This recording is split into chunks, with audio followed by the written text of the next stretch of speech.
আপনি যখন আমার এই ভিডিওতে ক্লিক করছেন, তার মানে আমি ধরে নিলাম যে আপনি একজন ই কমার্স উদ্যোক্তা। আপনি চাইতেছেন অনলাইনে প্রোডাক্ট সেল করতে। তা আপনার যে কোনো প্রোডাক্ট হতে পারে, আপনার যে কোনো ক্যাটাগরি প্রোডাক্ট। আপনি টি শার্ট বিক্রি করতে পারেন, আপনি অনলাইনে যে কোনো খাবার বিক্রি করতে পারেন, তো অনেক কিছুই হতে পারে। তো যাই হোক, আজকে মূল টপিকে আসি। তো 2025 সালে এসে যদি আপনি অনলাইনে প্রোডাক্ট সেল করতে চান, তাহলে কিন্তু আপনার 2020 সাল 22 সালের মতো যে নয়েজটা, সেই নয়েজ নিলে কিন্তু নলেজটা নিয়ে যদি আপনি প্রোডাক্ট বিক্রির ক্ষেত্রে নামেন ফেসবুকে অন্তত, তাহলে কিন্তু আপনার প্রোডাক্ট আপনি সেল করতে পারবেন না। অবশ্যই 2025 সালে এখন অনেক কিছুই ফেসবুক অ্যালগোরিদম কিভাবে কাজ করে সেটাও চেঞ্জ হয়েছে। তো সবকিছু মিলিয়ে দিলে আপনাকে অবশ্যই পরিবর্তন হতে হবে, এবং কি যুগের সাথে তাল মিলিয়ে চলতে হবে, এবং কি অ্যাডভান্স হতে হবে। তো আগে আপনি ফেসবুক বুস্টিং এর মাধ্যমে যে সেলসটা পাইতেন, 2025 সালে এসে কিন্তু আপনি ফেসবুক অ্যাডস ক্যাম্পেইন ছাড়া কিন্তু সেই সেলসটা আপনি পাবেন না। তো অবশ্যই আপনাকে যুগের সাথে তাল মিলিয়ে আপডেট হতে হবে। তো যাই হোক, আজকে আমি আপনাদেরকে 4টে বিষয়ের ভিতরে আমি আপনাদেরকে বলবো যে 4টে বিষয় যদি আপনারা খেয়াল রাখেন, তাহলে অবশ্যই আপনাদের সেলস বাড়বে।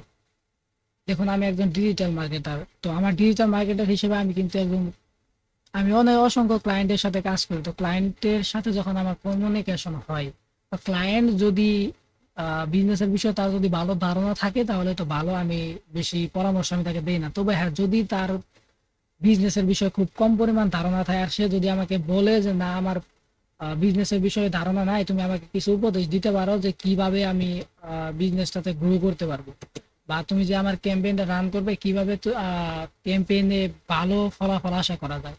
তো আমি তাদেরকে, মানে আমি সকল ক্লায়েন্টদেরকে শুধু একটা কথা বলি ফার্স্টে, যে সেটা হচ্ছে কন্টেন্ট। কন্টেন্ট যত ভালো হবে তত প্রোডাক্টের সেলস বাড়বে।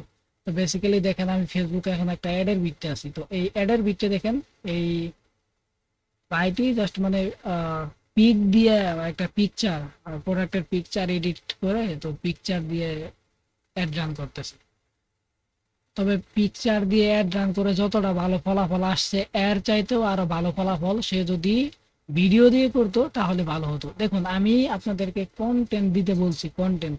তো কন্টেন্টের জায়গায় আপনি সব সময় চেষ্টা করবেন ভিডিও কন্টেন্ট দিতে, সব সময় ভিডিও কন্টেন্ট।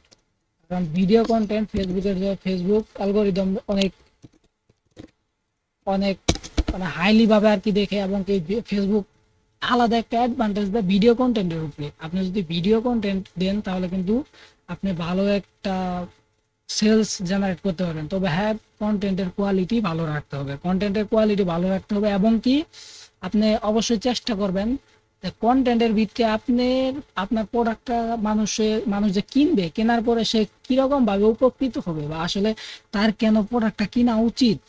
আসলে আপনি সম্পূর্ণ ভিডিওতে একটা কথা কোনো সময় বলবেন না যে আপনার প্রোডাক্ট ভালো, বাকিদের তুলনায় আপনার প্রোডাক্ট ভালো, আপনার প্রোডাক্টটা কিনলে মানুষ উপরে মানে আমি আপনার টোটালি একটা কথা বলবো যে আমাদের বাংলাদেশি ক্লায়েন্টরা, মানে আমাদের যে ক্লায়েন্ট, মানে ই কমার্স উদ্যোক্তারা একটা জায়গায় ভুল করে। তারা সব সময় বলে যে আমার প্রোডাক্ট ভালো, আমার প্রোডাক্ট ভালো, আমার প্রোডাক্ট কিনুন, আমার প্রোডাক্ট কিনুন। আসলে বিষয়টা এরকম করে আপনি বলবেন না। আপনি এমন ভাবে বলবেন যাতে মানুষ বুঝতে পারে যে না, আপনার প্রোডাক্ট ভালো।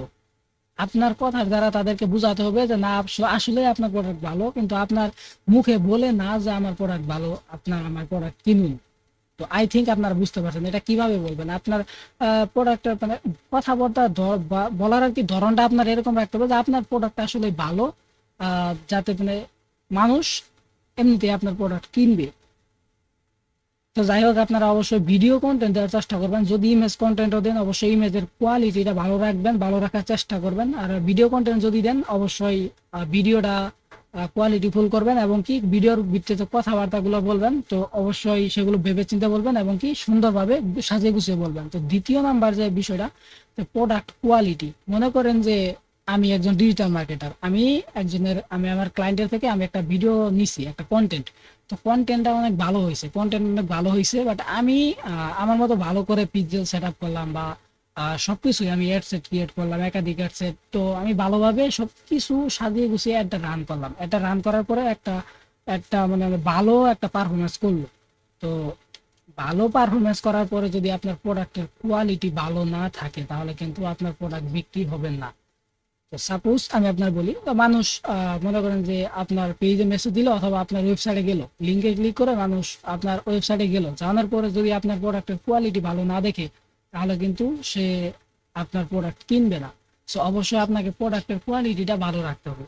আর 3 নাম্বার, যদি আপনি পেজের মাধ্যমে, শুধুমাত্র যদি পেজের মাধ্যমে আপনার প্রোডাক্ট সেল করে থাকেন তাহলে অবশ্যই কিন্তু আপনার গুড কমিউনিকেশন করতে হবে আপনার কাস্টমারদের সাথে। যেমন আপনার কাস্টমারদের সাথে যদি আপনার কথাবার্তা মিল না থাকে তাহলে কিন্তু আপনার প্রোডাক্ট তারা কিনবে না। এমনকি যদি আপনার কথাবার্তার ধরন যদি ভালো থাকে তাহলে একবার দেখা গেলো সে আপনার প্রোডাক্ট কিনছে, এবং কি পরবর্তীতেও সে আপনার প্রোডাক্ট কিনবে বা কিনতে ইন্টারেস্ট হবে।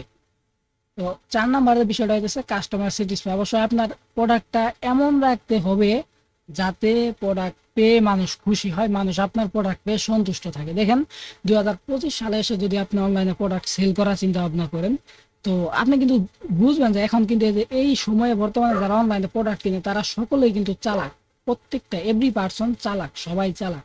সো আপনি যদি তাদেরকে কোনোভাবে স্যাটিসফাই না করতে পারেন তাহলে কিন্তু পরবর্তীতে সে আপনার কাছ থেকে এটা কিন্তু কিনবে না। দেখুন বাংলাদেশে ই কমার্স বিজনেসম্যান মানে সকলেরই প্রায় একটা সমস্যা হয়, যে সমস্যাটা হচ্ছে শুরুর দিকে সবারই বিজনেসটা ভালো চলতে থাকে, তবে কিছুদিন পরে কিন্তু বিজনেসটা আর ভালো চলে না।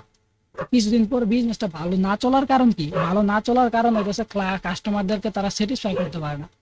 কাস্টমার যদি স্যাটিসফাই হয় এবং কি কাস্টমার যদি আপনার প্রোডাক্টে সন্তুষ্ট থাকে তাহলে অবশ্যই সে দ্বিতীয়বার হইলে আপনার প্রোডাক্টটা কিনতে চাইবে বা আপনার প্রোডাক্ট কিনবে, বা দ্বিতীয়বার আপনার কাছ থেকে কিছু কেনার চিন্তা আপনার থাকবে। যদি আপনার কাছ থেকে একটা প্রোডাক্ট কেনার পরে যদি তারা প্রোডাক্ট কিনে যদি সন্তুষ্ট না হয় তাহলে কিন্তু আসলে তারা আপনার প্রোডাক্ট আর কিনবেন না।